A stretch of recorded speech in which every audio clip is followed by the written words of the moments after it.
अब देखिए, संसद भवन परिसर में घुसकर हंगामा करने को लेकर कई तरह के दावे किए जा रहे हैं।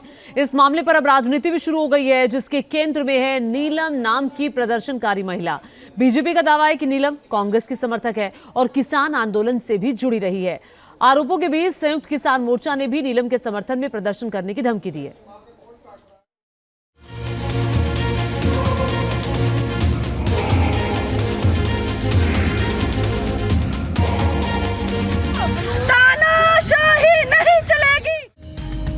क्या ये देश का माहौल बिगाड़ने की साजिश है? क्या संसद में हंगामा कर देश को बदनाम करना चाहते थे आरोपी? क्या किसी ने आरोपियों को मोहरा बनाया? क्या आरोपी टूल किट गैंग और अर्बन नक्सल ग्रुप के सदस्य हैं? आखिर आरोपियों ने 13 दिसंबर को ही क्यों चुना? ये वो सवाल हैं जिनके जवाब पुलिस और सुरक्षा एजेंसियां तलाश रही हैं।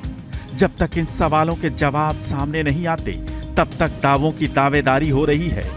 एक दावा आरोपियों का भी है। हम किसी संगठन से नहीं है, आम जनता है, स्टूडेंट है हम, क्योंकि हम बेरोजगार हैं। हमारे माता पिता इतना काम करते हैं, मजदूर, किसान, छोटे व्यापारी, दुकानदार, लेकिन किसी की बात नहीं सुनी जाती। ये हर जगह हमारी आवाज को दबाने की कोशिश करते हैं। ये एक चेहरा इस पूरे मामले के केंद्र में है। नाम है नीलम, काम प्रतियोगी परीक्षाओं की तैयारी। अब हम आपको संसद भवन परिसर में हंगामा करने वाली नीलम की हकीकत बताते हैं। नीलम हरियाणा के जींद जिले की घसो खुर्द गांव की रहने वाली है। वो पिछले 6 महीने से हिसार में एक पीजी में रहकर हरियाणा सिविल सर्विस एग्जाम और HTET यानी हरियाणा शिक्षक पात्रता परीक्षा की तैयारी कर रही थी।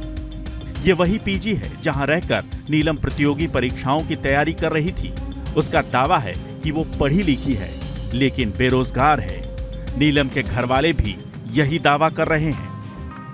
हाँ, बेरोजगारी की बात करया करती। मैं बोली माँ इतनी, मम्मी मैं इतनी पढ़ ली, 2 रोटियां का रोजगार नहीं मिलता, इस तकरी तो मैं मर जू। ये बात जरूर कहा कर दी। घर की स्थिति कैसी है? जी हम तो गरीब से यहाँ भी अपना लाई पेट चला रहे। नीलम के घर वालों का कहना है कि उन्हें इस बात की खबर तक नहीं कि नीलम कब दिल्ली गई। नीलम के बेरोजगार होने के दावे के बीच नीलम को जानने वाले लोगों का कहना है कि उसका राजनीति में भी इंटरेस्ट है। तो क्या ये एक राजनीतिक साजिश है? बेरोजगारी का तो सर उन्होंने कई बार मुद्दा उठा लिया। जैसे यहाँ पे किसान आंदोलन में भी गई थी, वो उनके साथ ही थी, किसान आंदोलन में भी किया उन्होंने। संसद की सुरक्षा में चूक को लेकर सियासत भी गरमाने लगी है। संसद परिसर में घुसकर हंगामा करने के बाद नीलम का एक पुराना वीडियो वायरल हो रहा है। बीजेपी नेता अमित मालवीय ने सोशल मीडिया पर नीलम की तस्वीर पोस्ट कर दावा किया है कि आरोपी नीलम कांग्रेस की समर्थक है और आंदोलन जीवी है। इस वीडियो में नीलम कांग्रेस के लिए वोट मांगते हुए दिख रही है। दावा नीलम के सिर्फ कांग्रेस समर्थक होने का नहीं है, दावा ये भी है कि वो किसान आंदोलन से भी जुड़ी रही है और हरियाणा के जींद में सक्रिय थी। अमित मालवीय के इन दावों पर तब मुहर लग गई जब संयुक्त किसान मोर्चा ने खुलकर नीलम का समर्थन कर दिया।